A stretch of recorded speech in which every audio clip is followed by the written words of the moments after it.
Hongera sana. Amina. Mungu akutie nguvu. Amina. Tunakuombea. Amina. Unafanya mtihani tarehe ngapi? Tarehe 10. Tarehe 10 mwezi wa ngapi? Mwezi wa 11. Mwezi wa 11. Hivi ni Lameck Machingwa. Umri wangu ni miaka 71.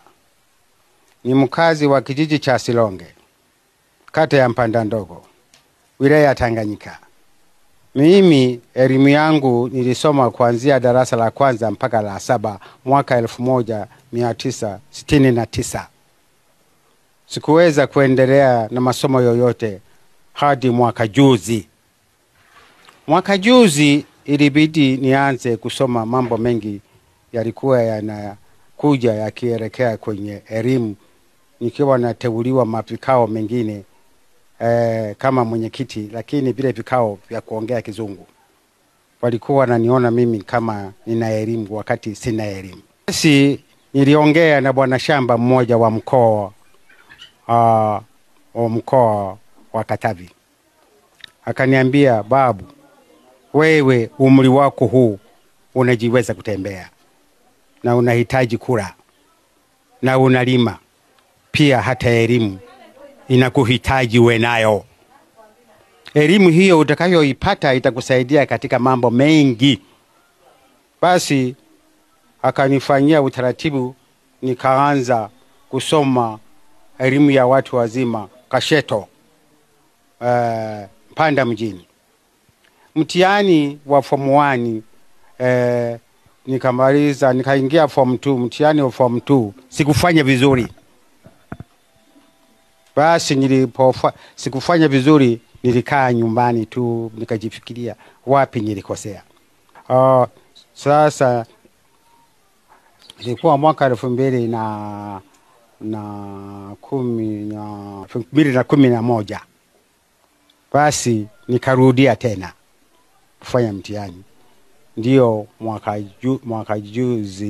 mwaka jana nikafaulu. Hatimaye kuingia sasa kidato cha 4. Nikapata barua kutoka wizarani, kwa ushindi uliopata unaruhusiwa kufanya mtihani wa kumaliza form 4. Nikirudi nyuma niache kusoma, muda mwingi ni kukaa tu bila kazi yote. Lakini inanisaidia shule kwa mambo mengi, ikiwa kujiunga kwenye makundi, inakuwa muda mwingi akili inafikiria kitabu. Vile vile ninakuwa na hekima katika kijiji kuanzia sasa mpaka wamenichagua kuwa mzee maarufu. Watu wazima wenye umri kama wa Steven Machingwa wa hapa Silonge, ambao wamepita kwenye mfumo wa kuitafuta elimu ya sekondari, ambapo anafanya mtihani wanaita wa QT. Ni mtihani ambao ni wa upimaji unaompa kibali cha kufanya mtihani wa kidato cha 4 au mtihani wa form 4. Sasa mwaka huu ambao pia ni mwaka wa uchaguzi, mzee Steven hapa anajiandaa kwenda kufanya mtihani. Na sisi tumekuja kuona kwanza nyenzo alizo nazo katika maandalizi. Mimi mwalimu na mwalimu Kijaro pale na walimu wengine tumeona amejiandaa, yuko vizuri. Tunampongeza sana. Katika umri huu ni wachache kuwapata, lakini hapa Silonge mna bahati. Kwa hiyo anaendelea kuwa ni mfano mzuri wa kuigwa. Hongera sana. Amina. Mungu akutie nguvu. Amina. Tunakuombea. Amina. Unafanya mtihani tarehe ngapi? Tarehe 10. Tarehe 10 mwezi wa ngapi? Mwezi wa 11. Mwezi wa 11. Maono yako